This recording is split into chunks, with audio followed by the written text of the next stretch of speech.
और मुझे सामान रखने के लिए ज्यादा जगह है। अब मैं इसे पानी में उतारना चाहता हूँ। इसके डेक को इतना मजबूत और लचीला होना चाहिए, ये ताकतवर लहरों को झेल सके और मुझे भी पानी से ऊपर सूखा रखे। और क्योंकि ये राफ्ट काफी भारी होगा, तो मैं इसके नीचे बांस के रोलर बना रहा हूँ ताकि इसे पानी में ले जाने में आसानी हो। अब मुझे एक पतवार चाहिए, उसके बिना मेरा सफर सिर्फ बहाव के रहमो करम पर होगा।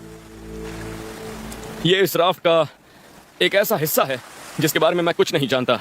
मैं एक सेल यानी पाल बना रहा हूँ और ये काम मैंने पहले कभी नहीं किया, इसलिए मुझे ये नहीं पता कि इससे बात बनेगी भी या नहीं। मैं पाल बनाने के लिए पाम की इन पत्तियों को आपस में बुनने वाला हूँ और फिर लकड़ी का फ्रेम बनाऊंगा जो इस पूरे ढांचे को थामेगा। मैं इसे तली में लगा देता हूँ। ऐसी कुछ और लकड़ियां लगाकर मैं इन्हें आपस में बांध सकता हूँ, लेकिन मैं ये नहीं जानता कि प्रशांत महासागर में ये कितनी देर टिका रह पाएगा।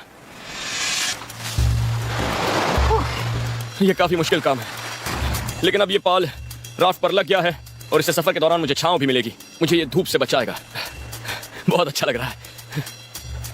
अब मुझे इस बात का ख्याल रखना होगा कि मेरे पास जरूरत की सारी चीजें हों, क्योंकि एक बार जब ये नाव चल पड़ेगी तो ये इतनी भारी है कि मैं इसे किसी भी हालत में इस किनारे तक ला नहीं पाऊंगा। और मुझे प्रशांत महासागर की चुनौती को देखते हुए हर चीज अपने पास रखनी होगी।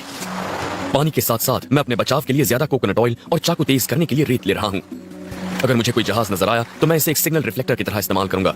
मैं इस वक्त बहुत जोश में हूँ और मैं इन दिनों को कभी नहीं भूल पाऊंगा। मैं बस पूरे दिल से दुआ कर रहा हूँ कि ये राफ्ट चल जाए। ये इम्तिहान की घड़ी है। अगर आपको पूरी तरह भरोसा ना हो कि आपका राफ्ट तैर सकता है तो उसे छोड़कर किनारे की तरफ तैरिए। लेकिन लगता है कि ये पॉलिनेशियन डिजाइन काफी स्थिर है। ठीक है, तो हम निकल चुके हैं और हवा की रफ्तार पिछले कुछ दिनों के मुकाबले काफी धीमी है। मैं इस पर नजर रखे हुए था। ट्रेड विंड्स वाकई अब रुक गई हैं और मैं मौसम के इसी दौर का इंतजार कर रहा था। उम्मीद करता हूँ कि मौसम बिल्कुल ऐसे ही बना रहेगा। इस तरह की गर्मी में खुद को ठंडा रखने का सबसे अच्छा तरीका होता है कि हर कुछ घंटों में आप एक डुबकी मारें, लेकिन हमेशा अपने आप को राफ्ट से बांध कर रखें, क्योंकि समंदर में फंसे कई लोगों के किस्से हैं जो अपने राफ्ट से अलग हो गए थे। लेकिन इस पानी में कुछ है और मुझे जल्दी से इससे निकलना होगा। मुझे इसमें उतरने से पहले जांच कर लेनी चाहिए थी। मैं खुशकिस्मत हूं कि पानी से बाहर आ गया।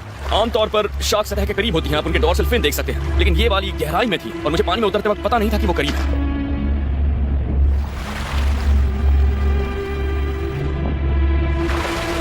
जब भी आप किसी राफ्ट से उतरकर पानी में तैरते हैं तो हमेशा कपड़े और जूते पहने रखें। आंकड़े बताते हैं कि जब लोग समंदर में ग्रुप्स में उतरते हैं तो सबसे पहले अक्सर बिना कपड़े वालों पर ही हमला होता है, क्योंकि इंसान के शरीर पर जब सूरज की रोशनी पड़ती है तो शार्क्स उन्हें मछली समझती हैं। वाह, जरा इसे देखिए। और ये टाइगर शार्क्स जब किसी चीज को चबाते हैं तो सबसे ज्यादा नुकसान करते हैं। जरा देखिए इसे। अगर आप पानी में हो और इनका हमला हो जाए तो सबसे अच्छा तरीका है कि आप चिल्लाएं, पानी पर हाथ मारें, शार्क की नाक या गिल्स पर मुक्का मारें, क्योंकि ये उनके सबसे नाजुक अंग होते हैं। और समंदर में फंसे लोग ऐसे मंजर से ही सबसे ज्यादा डरते हैं।